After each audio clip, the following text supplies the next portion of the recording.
Hey guys, what's going on?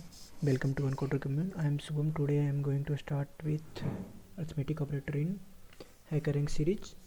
Let's get started with it. So what's saying? The first line contains the sum of two number. So how we will do sum of two number in the Python? Just nothing. A is integer input, B is integer input. So just write it.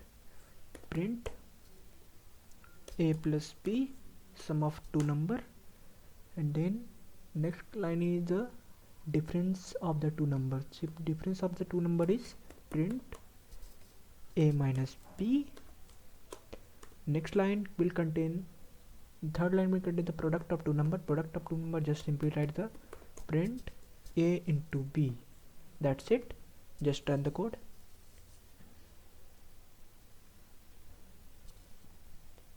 So it's compiled successfully. Let's submit it. So that's it for this tutorial.